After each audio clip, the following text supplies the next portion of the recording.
Welcome to another installment of Deconstructing Babylon, where we discern the signs and symbols of the mystery religion of Hollywood Babylon. I'm the Discerning Clerk, and I use a biblical framework to deconstruct my favorite movies and your recommendations. We're coming up to the anniversary of my teen daughter's death, and in the past year, there have been several things I have learned about grief and loss. One, time does not heal all wounds. Maybe not enough time has passed for me, but the unspeakable loss of a child has changed me as a person. I will never heal from this. I will simply learn to live with it.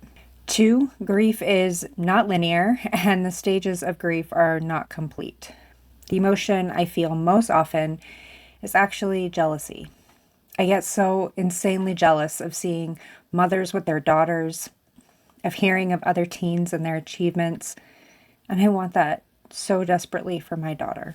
Finally, I was not really expecting to lose friendships and other close relationships. It's become clear that most people will only tolerate expressions of grief for so long before they get frustrated and leave, or try to rationalize it to my face. I've really tried to give people the benefit of the doubt, but truly, unless you've gone through child loss, you don't really understand what the bereaved need. Thankfully, I have never lost my faith in our good Father, and I have grown closer and softer towards my husband, my surviving children, and even my own aging mother. All this to say, I may drop off uploading for a few weeks, but I won't be long. Hopefully only a week or two without new content. I pray, as always, that you find time to love those that are close to you and forgive while you still can, because none of us are promised tomorrow. Now on to today's selection, the butterfly effect. This one is actually a recommendation from my oldest son. He doesn't necessarily watch my content here, but he likes getting my takes on movies. And you know me, a cinephile at heart, I will take every opportunity to talk about movies.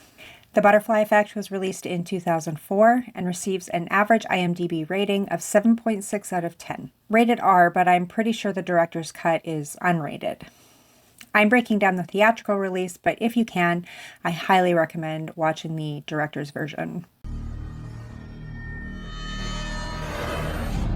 Remember when we were kids and I used to have those blackouts? Well, some of those memories have been coming back to me. There are moments in life we choose to remember. Do you think that we'll be together forever? And some memories we can never forget. All I know is that by reading these journals, I might be able to get Kaylee back. I'd think twice about what you're doing. You could wake up a lot more messed up than you are now. I haven't seen yourselves like this before. But what if you could go back in time? You are completely relaxed. Think of it like a movie.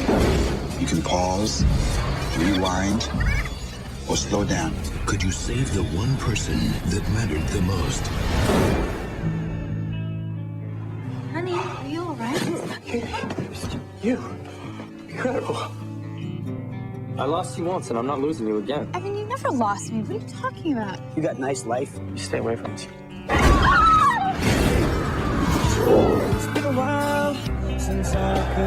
What about Kaylee? Is she all right? If I go back to the beginning, I might be able to save her. Just tell me if you see anything weird. Weirder than this.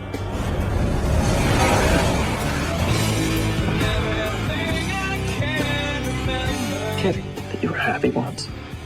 With me. Why don't you go back and save me? How are you doing this? You wouldn't believe me if I told you.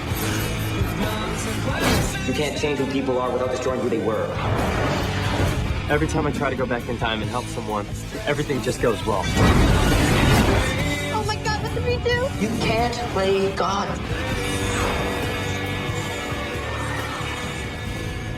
The Butterfly Effect.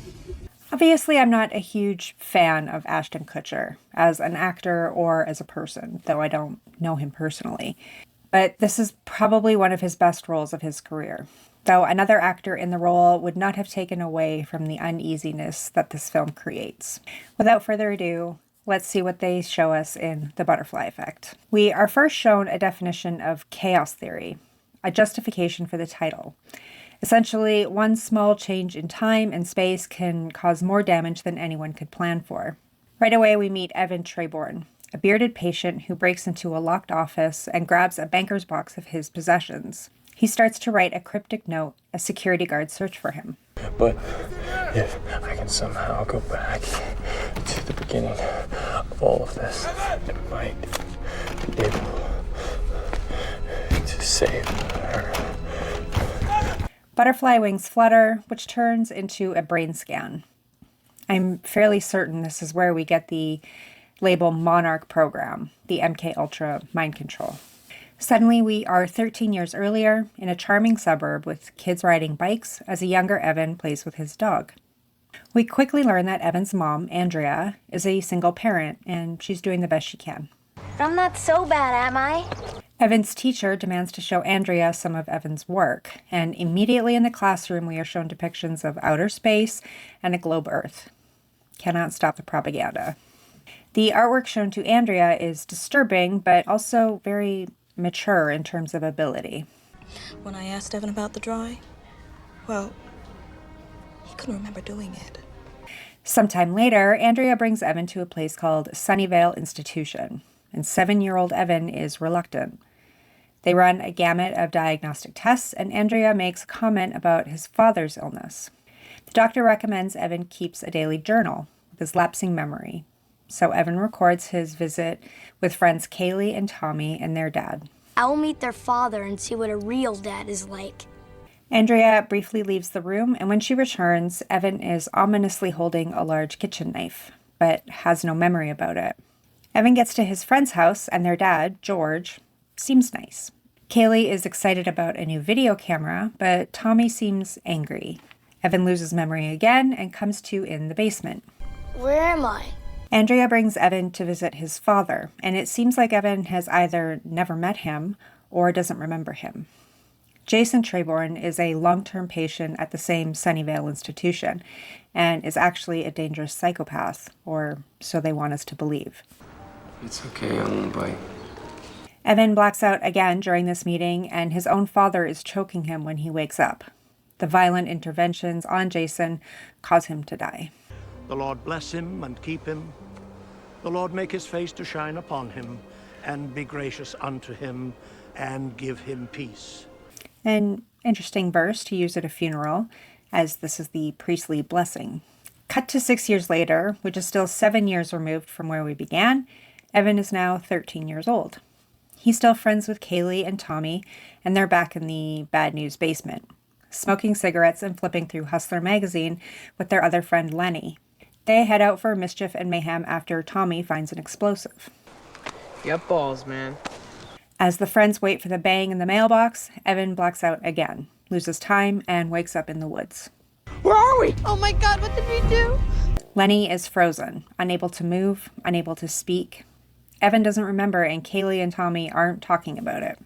Don't try to use your blackouts to get out of this one. We jumped ahead 6 years from his last blackout. Has he really not had any blackouts in the past 6 years? Evan is back at Sunnyvale, receiving hypnosis to help him remember what happened with Lenny.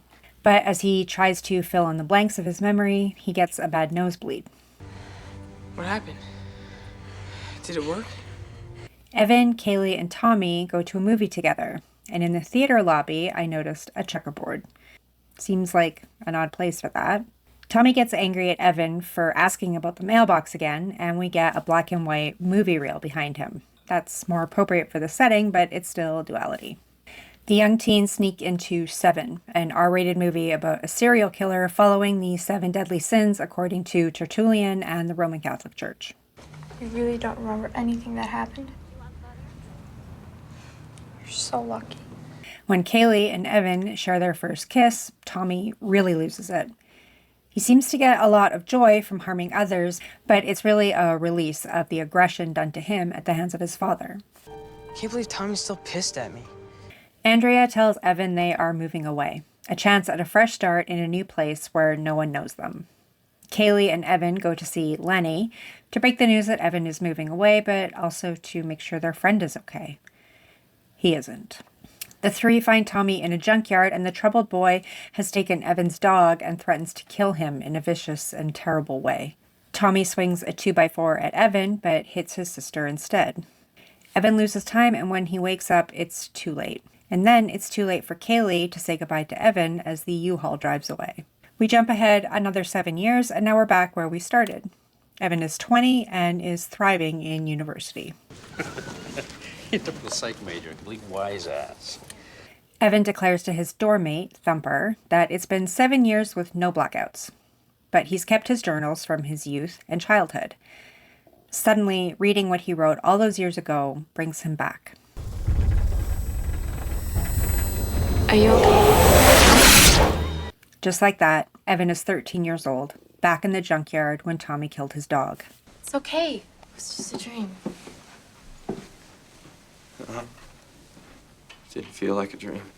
Evan drives through the night back to his hometown to see Lenny, who still lives with his parents, building model airplanes, traumatically stuck at 13 years old. Drop it, I'll see your mother stone in her sleep! When Evan realizes he's actually traveled back in time and didn't just hallucinate, he goes back to his journals and reads all the times he blacked out. He's brought to the mailbox, the explosive, the event that put Lenny in a mute state. We learn a mother and her baby are victims of this vicious prank. Did he ever say that he, figured out a way to recall his lost memories? Evan asks his mom about his father's condition, curious if he's alone with the ability to time travel. Next, he finds Kaylee, who's still in the small town, working as a waitress. Still living with your dad? No. I emancipated myself at 15. Evan asks her about the basement, the video camera, and what her father did to them. But Kaylee doesn't want to talk about it. The next day, Evan gets a threatening message from Tommy telling him Kaylee took her own life. Evan tries again with his journal, tries to go back to the basement when they were 7 years old. But Mr. Miller took my shirt off.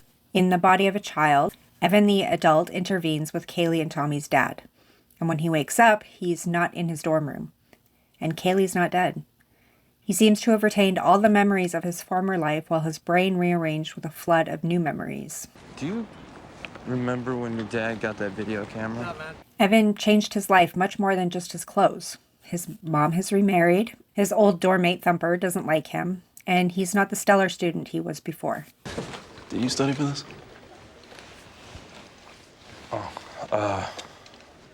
We'll find out, huh?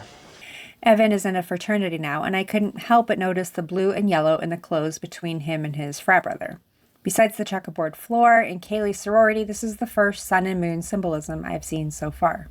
In this timeline, Evan is acting differently than what he's known for.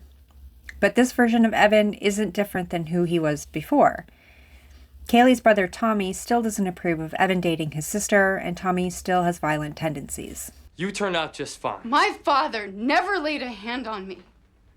It's like that prick saved it all for Tommy. When Tommy does show up to teach Evan a lesson, Evan finds his own aggression and beats Tommy to death. Evan is swiftly arrested and locked up, and his cellmate in prison is quite a religious type. You're religious, Carlos. Believe in that whole bit the Lord works in mysterious ways? Straight up, man. Andrea brings some of Evan's journals to prison, and Evan uses some pages to travel back in time. We see it was the adult inside the child who drew the disturbing picture, and we are once again shown the glow birth. And then Evan goes back again to the junkyard to help save his dog, until Lenny goes rogue and kills Tommy at 13. When Evan comes back, he's not in prison anymore, but back in his original dorm room with his goth roommate. It's all backwards. His memories are written over again, yet he still remembers his former lives. Evan goes to see Lenny, who is still traumatized at 13 years old, but in this timeline, he's criminally responsible for killing Tommy. You should be where I am. Evan's blackout when he met his father is revealing, as he's desperate for answers from the only one who knows what he's going through. I'll send you a postcard when I made everything perfect again. He doesn't just want a perfect life for himself, but more for Kaylee, Lenny, and even Tommy. Well, you have to change everyone else's life again, is that it? Indeed, he goes back to the mailbox again, and this time they save the mother and baby. But Evan takes the brunt of the explosion. Coming back, his college roommate is now Lenny, who is dating Kaylee, and Evan has no arms. Tommy has been completely reformed, evangelizing on the campus. Life is pretty much perfect for everyone but Evan. But I knew that if I went to move with my mom, I'd never see you again. As for Andrea, she's dying of cancer, and her son is a double amputee. This is not the timeline Evan wanted, so he tries to fix things again. He tries to prevent the explosion altogether, but instead, Kaylee becomes the tragic victim at 7 years old, and Evan is locked up in Sunnyvale, with no way out this time. There are no journals. There never were. Which brings us back to where we started. The bearded patient, the cryptic note, and instead of his journals, he uses home movies to travel back in time. I hate you, and if you ever come near me again, I'll kill you and your whole damn family. Evan ensures Kaylee and Tommy grow up with their mom, not their dad. In college, Lenny is his roommate, his mom doesn't have cancer, and Evan has all his limbs. Fast forward another 8 years, Evan and Kaylee pass each other on the street, and still Evan seems to remember everything, every changed choice, every different timeline. And the final image is Evan on a crowded sidewalk. Well, that was a ride. I'll tell you what I didn't see, and please correct me in the comments if I missed something. But there was no symbolism pointing to MK Ultra mind control. No Dorothy in Oz reference, no Alice in Wonderland inference, no poppies, no rabbits. They didn't show us any historical celebrities associated with MK Ultra. I also didn't see any time travel references. No 88s, no Back to the Future, and very little sun and moon that almost seems accidental. In fact, there wasn't even a lot of duality, besides a few checkerboards. There was no duality between characters, in the clothing, no mirror symbolism, and these are things that I've almost come to take for granted will be in every movie. So, what did I see? Well, there were the father and son relationships. Evan and Jason, and Tommy and George. Jason is an absent father. George is an abusive father. Andrea stayed married to Jason, even though he was institutionalized until he passes away. George was divorced, and we see his ex-wife remarries and has other children. Yet both sons inherited traits from their imperfect fathers. Well, sort of. Tommy seemed to be able to change drastically from his upbringing, based on Evan changing the timeline, though that was merely a side effect of Evan trying to be with Kaylee. Kaylee was the catalyst for Evan's actions. In the initial timeline, she takes her own life because of guilt or shame of what Evan said to her. In the fraternity-sorority timeline, they are happy together until he accidentally kills her brother and they can't be together. In the timeline where Tommy is killed by Lenny, Kaylee is a drug-addicted prostitute and she totally rejects Evan. In the amputee timeline, everyone is happy and content except Evan, but he can't accept that Kaylee and Lenny are happy together, so he must change things again. Finally, Evan is ultimately held responsible for Kaylee's death at 7 years old until he decides that not being in her life at all is truly what's best for her. This is not a sacrifice for Evan. This is an acceptance. Everyone around him must sacrifice either their life or their freedom for his choices, but Evan doesn't sacrifice anything for the people in his life. Overall, the message this movie was sending was very much follow your heart. Not a take responsibility for your actions and choices, not a put others first kind of message. I know Evan is the main character of the movie, so it sounds weird to say it's giving main character energy. But what ability does he really have? What makes it possible for Evan and even Jason to travel back in time and change the future? For that matter, what changes did Jason make that led up to the present and future for his family? Ultimately, I have to go back to the beginning and the definition of the chaos theory, because the ultimate goal of those elites in charge are to bring order out of chaos. They create the chaos and then they bring the order out of it. It's not the Monarch program, but it is mind control. So I guess that's enough for this one. Give the video a thumbs up if you agree and a thumbs down if you disagree. Remember, these are just my opinions and I'd love to hear yours in the comments below. Subscribe to the channel if you'd like to see more content like this, but don't follow me. Follow the one who saves you. And until next time, keep looking up.